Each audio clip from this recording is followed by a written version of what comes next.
I'll get straight to the point. Today I would like to talk about Babcock. Now, this is merely my opinion, but I think it's probably quite important to address.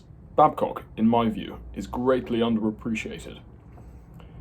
Within the UK, but the world in general, one talks about firms like BAE Systems, Raytheon, Northrop Grumman, and they are, there's not really any other way to put it than famous.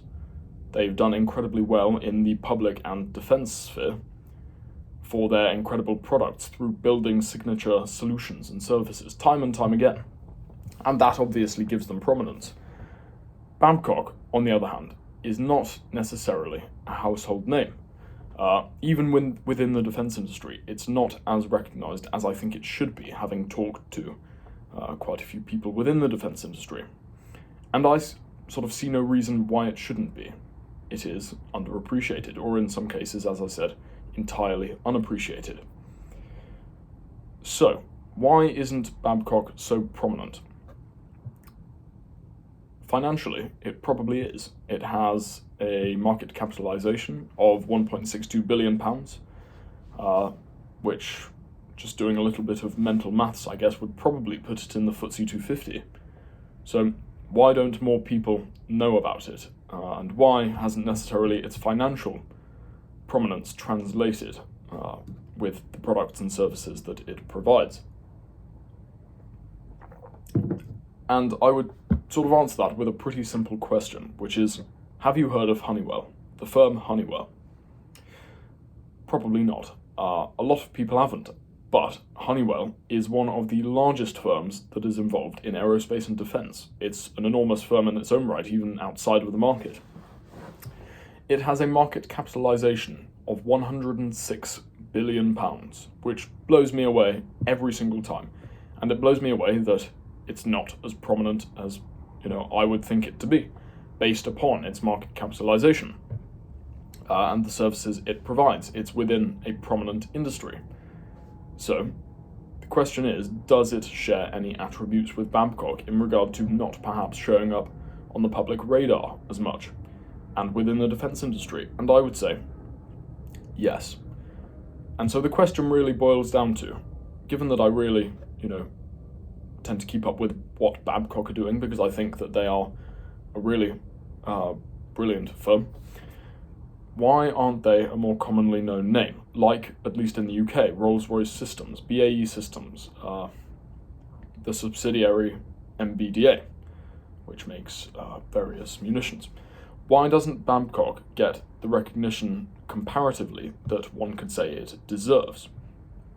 Well, I think it comes down to really a single sentence, or a single word even, that can be found on the Babcock site, and that word is service. And why do I say service? Well, because that is what Babcock does. It is fundamentally, I'd say, a service firm. It engineers various parts, of course, but that's what it's really underappreciated for. It's services.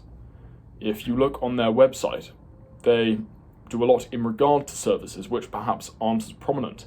They do, additive aircraft engineering, air station support, training for air and marine or maritime, systems, creating sort of parts for other projects which vary from helicopter pads to submarine countermeasure launchers. They manage army vehicles, guns, small arms, and that goes up to management of entire naval bases. Babcock produces a few signature gems, we'll say.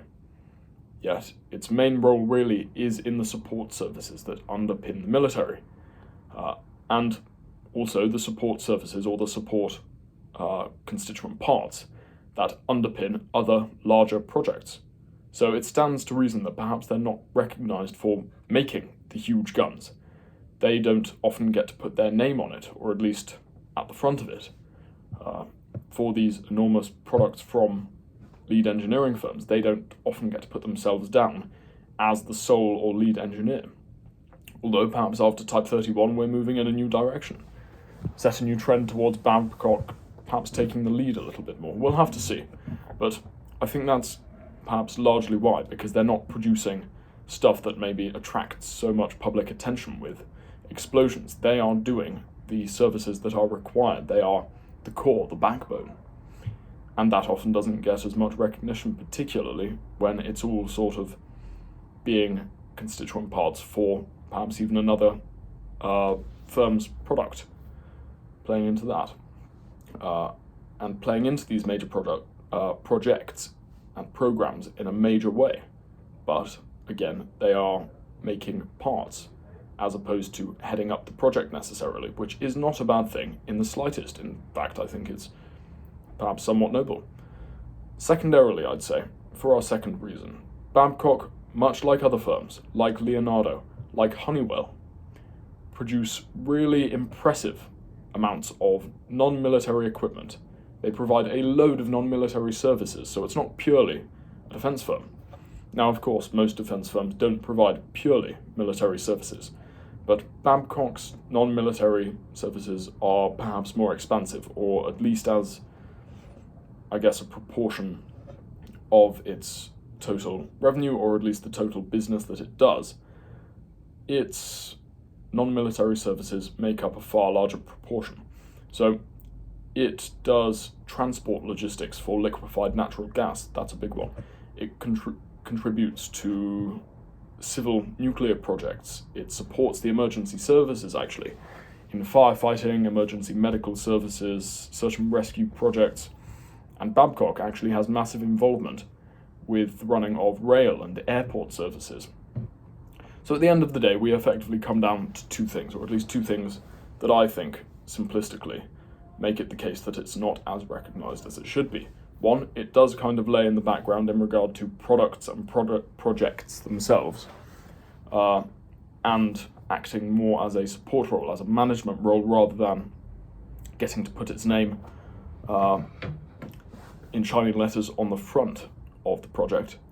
But nonetheless, it carries out an incredibly core, incredibly important service, and lots of them. And secondarily, because it provides a lot of non-military services and equipment, we'll say. So it's a defense firm, but I think it's so much more than that, and it plays into defense in a manner that perhaps isn't as exciting as, directly making warheads, but nonetheless, it should be appreciated for that, and I think perhaps become more of a household name. The same as these industrial behemoths that do get to put their name on the warhead.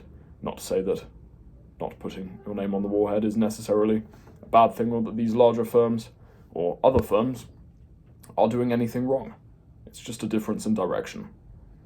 And I think it should be appreciated for its contribution to the market, because its contribution to both the market, in defense, and society is actually pretty great. So I'll leave it there. Hopefully that wasn't too unstructured, because I was just sort of talking, but I think that's probably why.